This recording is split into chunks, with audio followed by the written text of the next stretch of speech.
19 জানুয়ারি কার্যকর হওয়া Hamas Israel যুদ্ধবিরতি চুক্তি অনুসারে এখন পর্যন্ত মুক্তি পেয়েছেন বেশ কয়েকজন ইসরায়েলি জিম্মি।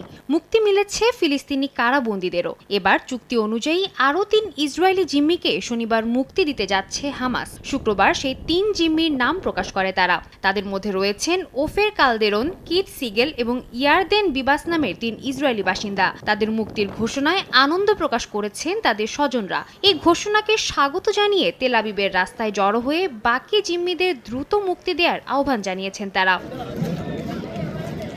এদিকে বাস্তুচ্যুত ফিলিস্তিনিদের মিশর ও জর্ডানে আশ্রয় দেওয়ার প্রস্তাব জানিয়েছে মার্কিন প্রেসিডেন্ট ডোনাল্ড ট্রাম্প, যদিও তার এই প্রস্তাব মানতে নারাজ দেশ দুটি। শুক্রবার রাফা সীমান্তে জড়ো হয়ে এই প্রস্তাবের তীব্র প্রতিবাদ জানান মিশরীয়রা। তাদের দাবি, গাজাবাসীর প্রতি তাদের পূর্ণ সহমর্মিতা রয়েছে, তাই বলে জোরপূর্বক শরণার্থীদের আশ্রয় দেওয়ার পক্ষে নন তারা। এমনকি এই পদক্ষেপকে অন্যায় বলেও আখ্যা দেন তারা। যদিও এই যুদ্ধবিরতি চুক্তির সাফল্যের পুরো কৃতিত্বটাই ট্রাম্পকে দিচ্ছেন ইসরায়েলি জিম্মিদের স্বজনরা। বাড়ি ফেরত জিম্মিদের পরিবার ট্রাম্পের এই অবদানের জন্য তাকে ধন্যবাদ জানান।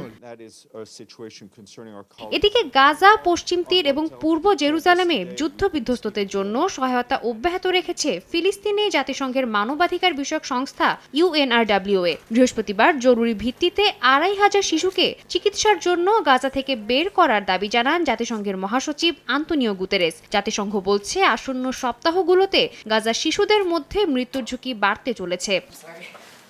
সাদিয়া তাসনিম, সময় সংবাদ।